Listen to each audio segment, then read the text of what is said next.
Muy buenos días, compañeros. Yo les voy a presentar la educación en el siglo XIX. Mi nombre es Jonathan Montalvo Pedraza. La materia son textos clásicos y contemporáneos de la pedagogía, impartida por el doctor Jorge García Estrada.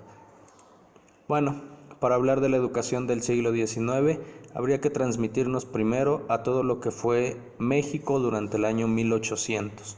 Y pues como bien sabemos, México en el año 1810 inició una guerra por la independencia de su país, es decir, por tratar de ser libres, por independizarse de los españoles. En el transcurso de esta guerra, pues se consideraba la educación de una manera muy general, y se creía que la educación solo debía de ser para los hombres y basada en lo que es la religión.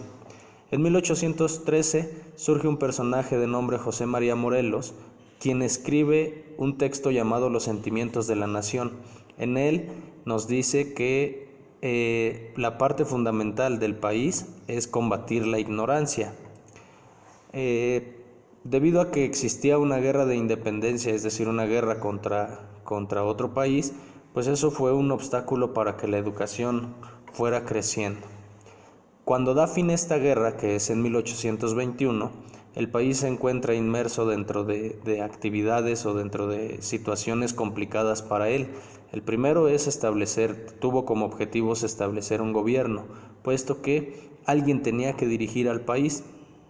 El segundo fue difundir la educación. Empezaron a notar que la educación tendría que ser parte fundamental de nuestro país. Y pues para poder difundir la educación había que crear instituciones. Pero para ello existieron dos tipos de grupos o dos cuestiones ideológicas diferentes. La primera es la de los conservadores y la segunda es la de los liberales. Los conservadores, pues bueno, como bien lo conocemos, pretendían mantener la relación de lo que es la Iglesia y el Estado. Es decir, la religión tenía que ser parte esencial de nuestro país. Y en el caso de los liberales, decían que tenía que ser fundamental separar a la Iglesia del Estado. Es decir, tendríamos que convertir la educación en laica. No debería de existir religión dentro de la educación. Para 1822, ya después de la independencia, se crea una compañía llamada Lancasteriana, traída a México por Agustín Buenrostro. Esta compañía se encargaba de dar difusión masiva de la educación, es decir, a grandes grupos, impartir lo que es la educación, pero esto pensado solo en niños de bajos recursos. Se hacían grupos de 10 alumnos y el alumno más aventajado, el alumno más avanzado, es el que le daba las clases al resto del grupo. Entonces, de esa manera se pretendía hacer que la educación fuera para todos, no para muchos. En 1824 se plantea la construcción, o más bien la reconstrucción de instituciones, pero bueno, se fracasa debido a que un país, después de una guerra, pues se encuentra ante una crisis, ¿no? ante un quiebre económico.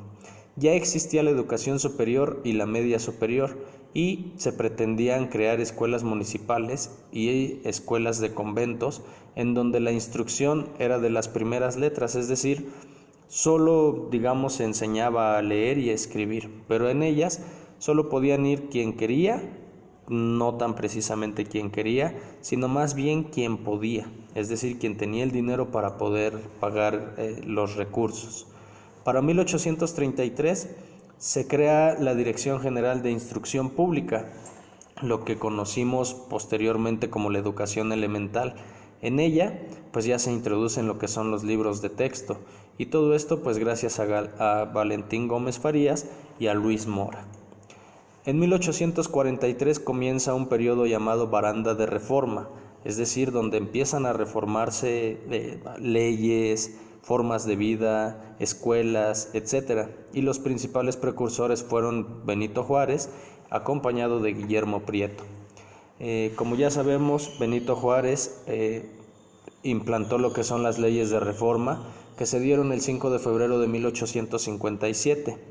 Benito Juárez, siendo un liberal, postula estas leyes de reforma en donde pues hace que el artículo 3 de la educación se vuelva laica, es decir, que ya no exista ninguna religión dentro de las clases.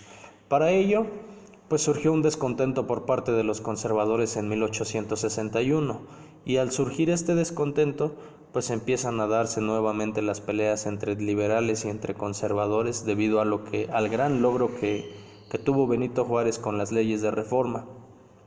Y pues bueno, acompañado de esto, surge un personaje de nombre Ignacio Ramírez, quien introdujo que la educación también debía de ser para las mujeres, pero un tipo de educación distinta a la de los hombres. La educación de las mujeres tenía que ser enfocada a las labores del hogar.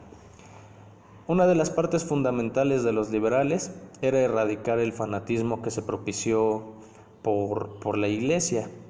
A México le urgía tener dinero, a México le urgía crecer económicamente, y esto no podía suceder puesto que pues en cada casa existía una imagen en las calles de un santo o una imagen religiosa, y las personas que caminaban entre las calles pues bueno, tenían que hacer las reverencias o hacer lo que tenían que hacer ante la imagen, y eso hacía que se perdiera tiempo, ¿no? Entonces pues se planteaban principios morales, pero no principios morales basados de la iglesia. Para 1862, pues bueno, se suspendió el pago de la deuda externa, lo que debilitó un poco a los liberales, puesto que iba a surgir una guerra más. Entonces los conservadores retoman fuerza y traen a México a un personaje de nombre Maximiliano de Habsburgo, quien pues se supone que iba a implantarse en México como gobernante, pero los conservadores no consideraron que Maximiliano de Habsburgo tenía ideales liberales, es decir, sus ideas de Maximiliano, más que de ser conservadores, eran liberales. Maximiliano de Habsburgo cerró en su totalidad lo que es la universidad, introdujo un modelo de educación francés en México, complicado puesto que eran dos países muy diferentes. Instauró lo que son las tareas de los niños en la casa, es decir, si los niños hoy en día tienen que agradecerle a alguien porque los maestros les dejen tareas, pues es a Maximiliano de Habsburgo. Introdujo también lo que son las boletas de calificaciones y estableció que la parte fundamental de la escuela era tener comunicación con los papás. Posteriormente de esto surge otro personaje que se llama Gavino Barreda, que es quien nos trae la Ley Orgánica de Educación Pública. En ella pues nos dice que tienen que existir preparatorias y que tienen que existir escuelas nacionales. Hablando de Benito Juárez, regresando un poco a Benito Juárez, pues él nos establece que el Estado debe de ofrecer la educación obligatoria, laica y gratuita. Es decir, fue el primero que dijo que la educación tenía que ser obligatoria. A Juárez lo respaldaba Lerdo de Tejada, quien en conjunto con Juárez consideraban que para que se diera buena educación tenía que haber muchas escuelas. Pero, pues ante todo esto surgió una problemática, que se pensó en las escuelas, se pensó en la educación, pero nunca se pensó en la lengua que hablaban las personas que vivían en México, y pues el 80% de la población terminó siendo analfabeta, no por tener la educación, más bien no por tener mala educación, sino porque su lengua, más bien no se consideraba su lengua materna. Entonces pues las personas que impartían las clases no conocían la lengua materna de estas personas y pues difícilmente podían transmitirles los conocimientos. Después de esta problemática, pues bueno, también se convirtió en una problemática lo que fue la muerte de Juárez, debido a que a su muerte de Juárez surge lo que son las ideologías porfirianas, es decir, estamos hablando de Porfirio Díaz. Lerdo continúa, pero no con la misma fortaleza. Entonces, pues bueno, ya sabemos también que Porfirio Díaz, un personaje muy controversial dentro de lo que es la historia de nuestro país, y pues de esta manera continúa la historia. No estamos hablando o estaríamos cambiando ya al siglo XX, donde pues Porfirio Díaz se establece como presidente de nuestra nación, y pues bueno, ese tema ya les toca abordar a otros compañeros. Por mi parte eso es todo.